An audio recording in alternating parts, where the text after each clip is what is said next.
rwitwa amazina menshi, ako ku mugongo w'ingona, ikintu, ikibaba, umuti n'andi mazina utabasha gusobanukirwa.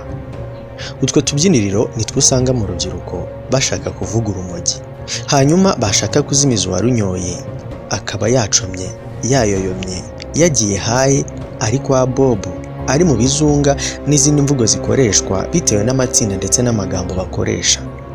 Ubundi urumogi rwavuye he? Rwabonetse gute?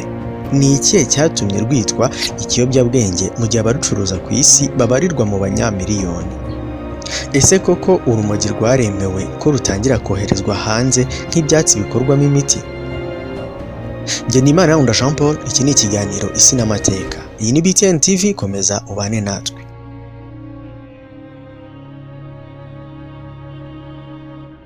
Abantu bamurika hirya no hino ibicuruzwa bigiye bitandukanye. Ibihugu bikagira ibicuruzwa byoherezwa hanze bikinjiza amadovize. Hari ibihingwa bigiye bitandukanye, ingandurarugo, ingengabukungu. Ibihugu byohereza hanze ibintu bigiye bitandukanye, nyamara byose bigahuriza ku misoro. Imisoro niyo ivamo iterambere, imihanda, amavuriro, ibigo byinshi bikorerwamo na leta.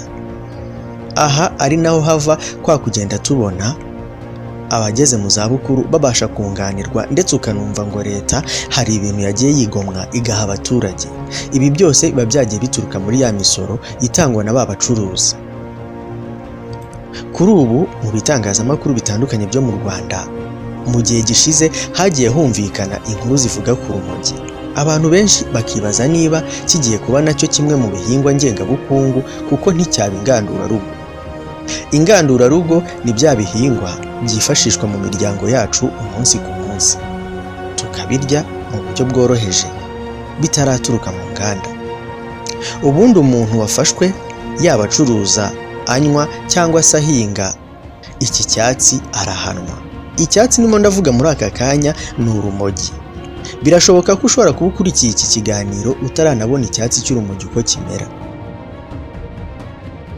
Ubikoresheje arahanwa ndetse agakatirwa n'inkiko. Ariko kuri ubu mu Rwanda, inama y'abaminisitiri yemeje ibyerekeye ihingwa, itunganywa n'iyoherezwa mu mahanga ry'ibimera byifashishwa mu rwego rw'ubuvuzi. Minisitiri w'ubuzima yabwiye televiziyo y'u Rwanda ko kimwe muri ibyo bihingwa ari icyitwa cannabis. Iki gisanzwe kizwi nk'urumogi abenshi twumva mu mateka ndetse tukanabyumva bigwa mu matwi yacu.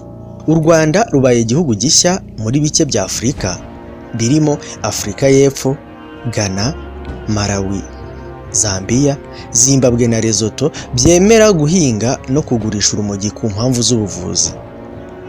Ibihugu bikeya cyane ku isi birimo Afurika y'Epfo byemereye abaturage babyo gufata urumogi ku buryo bwose nko kwiruhura ndetse no kwinezeza. Ibi mu Rwanda siko biri, kuko n'ubundi urukoresheje binyuranye n'amategeko ahanwa.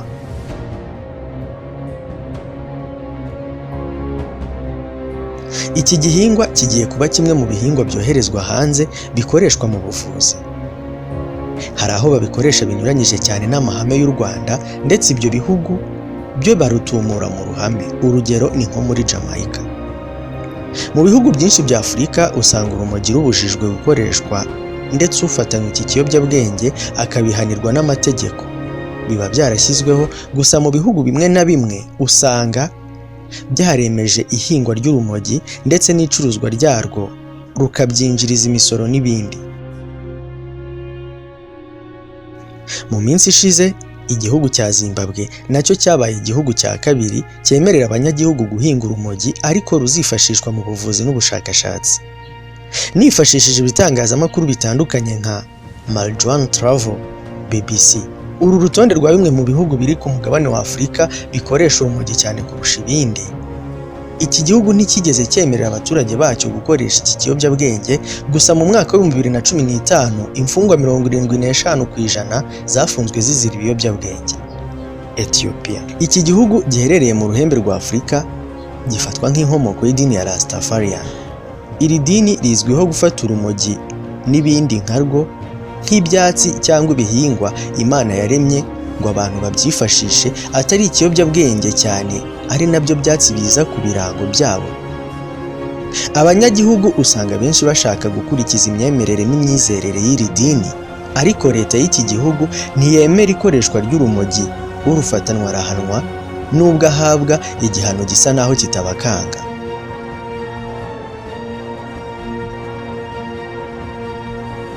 Lesotho. Muri iki gihugu urumogi ruremewe, ariko rukoreshwa nk'umuti gusa, kandi urumogi ni kimwe mu bihingwa cyane muri icyo gihugu. Mu mwaka w'ibihumbi 2000 habarurwaga ko ibice 70% by'urumogi rwo muri Afurika y'Epfo rwavaga muri Lesotho. Abahinzi b'urumogi muri icyo gihugu usanga barufite iwabo imuhira no kurugurisha mu bindi bihugu bituranye.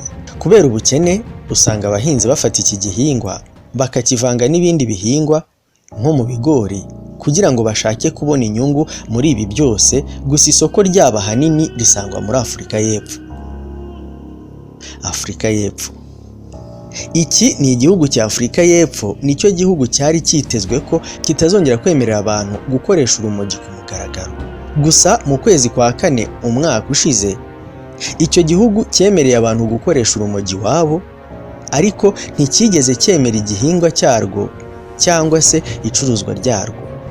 Kuva mu kwezi kwa Werurwe ni mu mwaka wa 2017, leta yari yemereye abaturage kugira iwabo gusa, n'ubu biracyabujijwe kurukoresha. Abaturage bakaba bategereje igihe amategeko azahindurirwa bakemererwa kurukoresha, bakaruhinga no kurugurisha. Nubwo bitemewe ku mugaragaro, urumogi rwinshi ruva muri Afurika y'Epfo rugana muri Nigeria, niho abacuruza bavuga ko bafite isoko rikomeye. Ghana. Inkuru zitangwa na ONU, Ghana nicyo gihugu gikoresha urumogi rwinshi muri Afurika ndetse no ku isi. Ibice 21.5 by'abanyagihugu hagati y'imyaka 15 na 64 banywa urumogi. Ku munsi mpuzamahanga wahariwe kurwanya ibiyobyabwenge, habaye ibiganiro ku rwego rw'igihugu bivuga ku kurekura ikoreshwa ry'urumogi. Gusa ibi biganiro ntacyo byagezeho. Ubutegetsi muri icyo gihugu buvuga ko urumogi ari ikintu kibi cyane, gisumba n'inzoga zisembuye. Baramutse barwemeye, nta wabasha kwirengera ingaruka zarwo. Ku rwego rw'isi, Korea ya Ruguru ni iza mbere mu gukoresha iki kiyobyabwenge ku isi, iza mbere ya Jamaica, Mexico, Colombia, Brazil n'ibindi bihugu.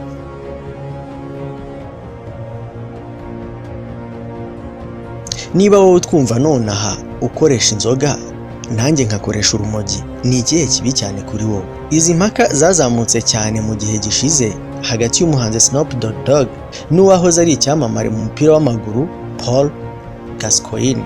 Hibazwa ikibi kuruta ikindi, ni inzoga cyangwa n'urumogi. Snoop Dogg yashyize ifoto kuri Instagram ye iriho we na Paul Gascoigne, igereranya uko bombi ibi byabagize nyuma y'imyaka 27 babikoresha, akibaza ikibi cyane. Paul Gascoigne yabwiye BBC ko yababajwe n'ibyo Snoop Dogg yakoze, avuga ko ameze neza kandi niba Snoop ashaka kubihinyura, bahurira mu mukino w'iteramakofe hagati y'inzoga n'urumogi. Ibi umuntu ashobora kugira ngo ni ibintu bisekeje. Bivuga ko Snoop yashyizeho iyi foto ashaka kwerekana uko inzoga ari mbi cyane kuruta urumogi. Ibi byombi bigira ingaruka zinyuranye ku babikoresha mu buryo bunyuranye. Ariko se ubusanzwe ikibi kuruta ikindi ni ikihe? Urumogi rugira izihe ngaruka?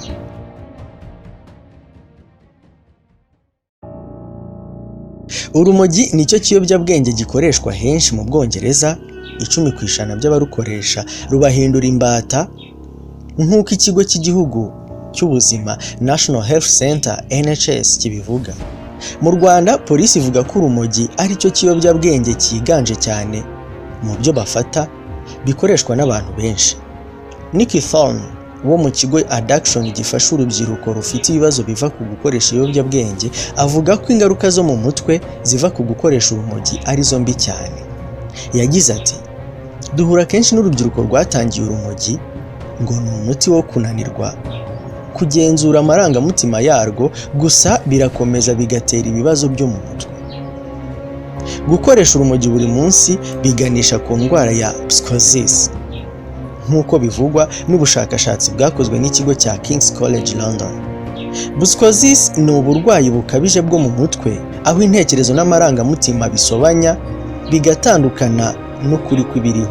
Ibi bigashyira ku ndwara zikabije zo mu mutwe.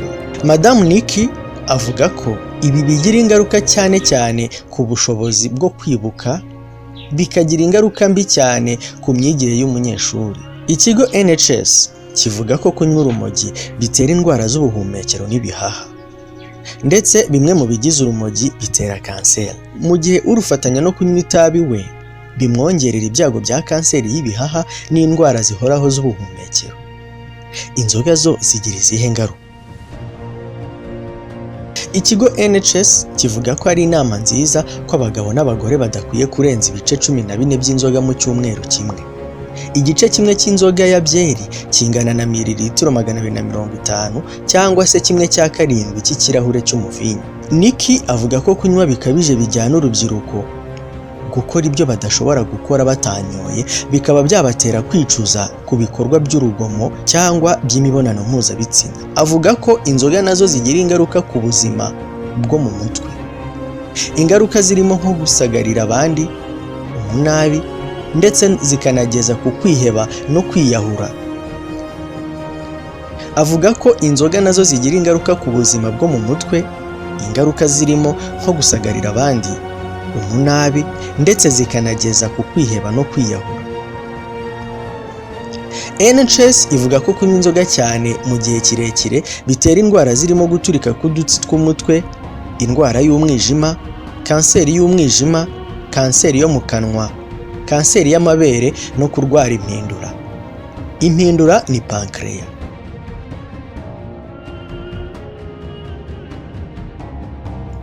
None niba tumaze kumva ibi ngibi, ikibi cyane ni ikihe?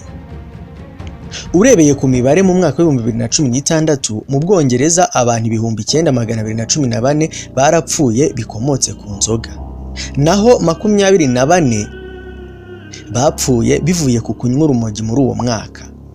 Ni imibare y'ikigo cyaho gishinzwe ibarurisha mibare. Dr. Sadie Boniface, umushakashatsi ku kubatwa n'ibiyobyabwenge wo muri kaminuza ya King's College London ni mu Bwongereza, avuga ko inzoga n'urumogi byombi ari bibi ndetse ko bigoye kuvuga ikibi kuruta ikindi. Yagize ati, byombi bifite ingaruka zinyuranye ku bantu nabo batandukanye kandi biterwa n'ingano n'inshuro babikoresha. Dr. Sadie ariko avuga ko inzoga ari cyo kibazo kinini ku bantu. Ashingiye ku mibare y'ikigo NHS gitanga miliyari 3.5 z'amapawundi buri mwaka. Ati 80% by'urubyiruko mu Bwongereza bavuze ko banywa inzoga umwaka ushize, agereranyije na 7% bavuze ko banywa urumogi. Impaka za Snoop Dogg na Paul Gascoigne zareberwa muri ibi, ariko abantu ntibakwiye kwibagirwa ko yaba urumogi yaba n'inzoga byombi bigira ingaruka mbi ku babaswe nabyo.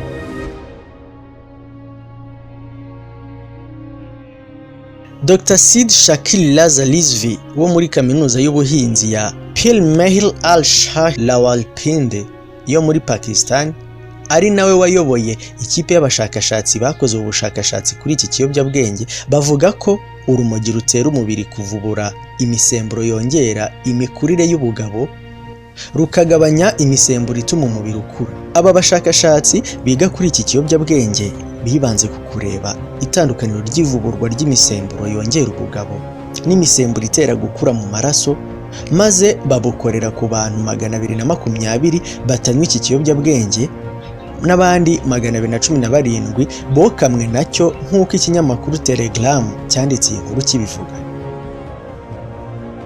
Imisemburo yongera ubugabo nka testosterone ni umusemburo utuma hakorwa intanga izwi nka LH, luteinizing hormone.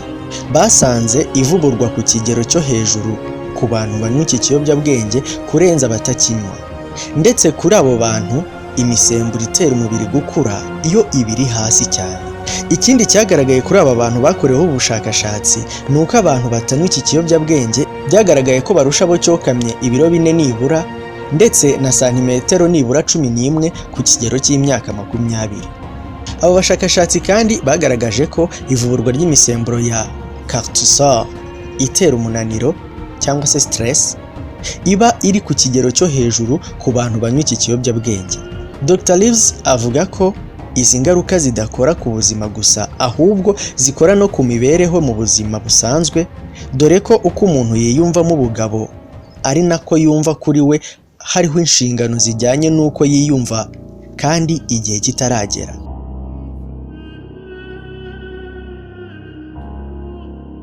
Ibi ngo bishobora gutuma umuntu ufite izi ngaruka kubera kwiyumvamo ubukure adafite yashaka kugendana nabwo, bityo bikaba byamutera gushaka kugera ku byo atakagombye kugeraho nko kurongora, aho bishobora kumutera gufata ku ngufu. Nubwo ubushakashatsi bwerekanye ingaruka zikomeye z'urumogi ku buzima bwa muntu, ntibibuza bimwe mu bihugu kurukoresha nta nkomyi. Hari ibihugu bikoresha urumogi rwinshi ku isi bititaye ko ruteza ingorane zikomeye ku buzima bwa muntu nk'uko byagaragajwe n'ubushakashatsi tumaze kubona haruguru. Urumogi muri Lesotho rwemewe gukoreshwa nk'umuti gusa, ariko kandi rukanahingwa cyane muri iki gihugu.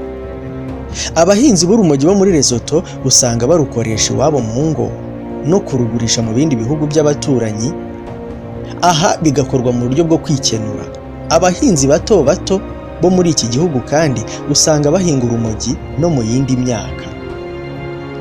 Tugarutse kuri Afurika y'Epfo, nicyo gihugu nacyo cyitezwe mu minsi iri imbere ko kizatangira gukomorera abantu gukoresha urumogi ku mugaragaro. Mu kwezi kwa kane k'umwaka ushize, iki gihugu cyemereye abantu gukoresha urumogi mu rugo iwabo gusa, ariko nticyabemerera kuruhinga no kurugurisha. Ukibaza ese ubundi urwo bakoresha bo kuki baba barukuye hanze? Kuva mu kwezi kwa gatatu mu mwaka wa 2017, nyuma y'aho urukiko rukuru rwa Western Cape rwemereye gukoresha urumogi mu ngo, n'ubu biracyabujijwe kurukoresha mu mategeko kugeza ubwo amategeko azahindurwa kugira ngo abahinzi batangire kuruhinga, kurugurisha ndetse n'amashyirahamwe akora ibikoresho bijyanye n'urumogi, yemwe no kurukwirakwiza hirya no hino nta nkomyi.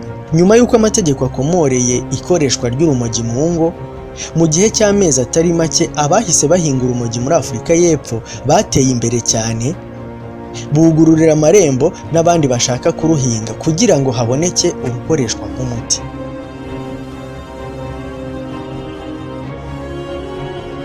Twibaze, ese mu Rwanda mu gihe buri muturage yaba yemerewe guhinga urumogi, ni izihe ngaruka nziza byagira ku bukungu mu gihe rwaba ruboneka ku bwinshi?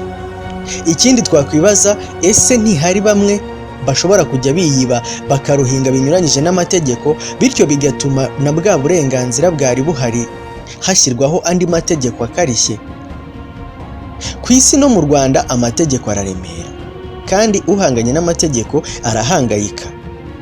Igihugu nka Colombia, Brazil ndetse na bimwe nababwiye haruguru bibarirwa mu bihugu byinjiza amafaranga menshi aturuka ku rumogi. U Rwanda ruramutse rufite inganda zikora imiti zikomeye, narwo rwakwifashisha ibi byatsi nk'uko n'indi miti yose ikorwa ahanini twe tugeraho tuyibona yahinduwe ibindi nk'ibinini, serumu, nyamara byose bikorwa bikomoka mu bimera twirirwana nabyo umunsi ku munsi. Buri gihugu kigira uburyo bwo kuvura gakondo, kandi tugendeye no ku mico hanini usanga ubuvuzi gakondo bujya gusa, yaba muri Afurika kimwe no mu bindi bihugu byateye imbere, nubwo ahubwo usanga nko mu Rwanda ho bifatwa nk'aho abavuzi gakondo bose baragura. Nyamara kuragura si uko ubundi bidakorwa, ariko ahubwo iyo uvugana nabo bakubwira ko utaragura utabifite mu nkomoko y'umuryango, bakakubwira ko biba bikomoka ku miryango, ari imirage ya ba sogokuruza babo na ba sogokuru. Bamwe umva bavuga ngo bavura inyatsi, kutabyara, amarozi, yewe bakavuga ko uwarozwe hari igihe ajya kwa muganga wamutera urushinge agahita yitaba Imana. Abandi ukumva baravuga ngo bavura na za ndwara zananiranye, ukibaza imbaraga bakoresha aho bazivana. Uramutse uhuye n'uwavuwe muri ubwo buryo gakondo, yewe akakubwira ibye akaguha ubuhamya, ushobora kubwirizwa ugafashwa.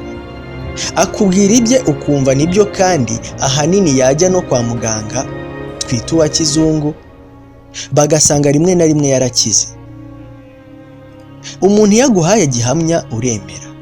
Kera umuntu yarwaraga ibyo bita malaria y'igikatu, ya yindi ituma utengurwa cyane, ugasanga banyarukiye mu ishyamba batabiriye ibyatsi by'amoko yose, bakaza bagacanira bigatogota cyane bya byatsi byakusanyijwe, bakabisuka mu kibase, ubundi bakabishyiramo bigishyushye cyane, bakazana ibiringiti bya bindi bitaga rufuku.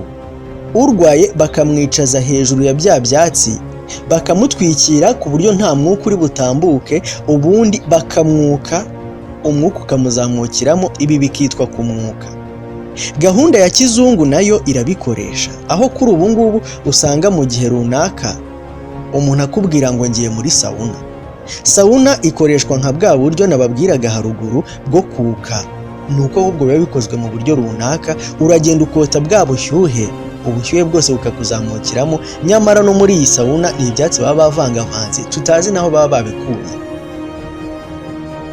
Uburyo bwo kuka, itandukaniro na sauna. Sauna y'ubwayo turayishyura kandi tukayishyura amafaranga menshi. Kuri ubu ushobora gusanga byishyurwa mu Rwanda hagati y'amadolari 3-8, nyamara kera byarakorwaga, ahubwo ukabikorerwa n'umuryango wawe nta kindi kiguzi. Gusa kuri ubu nabwo birakorwa, ariko bigendana n'iterambere. Ese abavuzi gakondo b'iwacu baramutse bemerewe kuruhinga, aha ndavuga cya cyatsi cy'icyatsi, cya kindi kibyinirirwa kikitwa amazina nk'ay'ishoka, babahaye ububasha bwo kugihinga, ntibyatuma haboneka ibyoherezwa hanze kandi bikanagenzurwa neza? Aha ndavuga igihingwa cy'urumogi. Iki kiganiro ni Sinamateka, ugikurikira kuri BTN buri cyumweru kuva saa 2 kugera saa 2 n'igice z'umugoroba, ukongera kugikurikira kuwa gatatu kuva saa 3 n'igice za mu gitondo kugera saa 4. Unagikurikira kandi ku rubuga rwa YouTube, aho wandika Isinamateka ukabona ikirango cyacu. Dufashe kugisangiza abandi ukanda kuri subscribe. Wanatwoherereza ubutumwa unyuze kuri 0788 36 93 20. Ndimana Jean Paul, reka mbashimire cyane.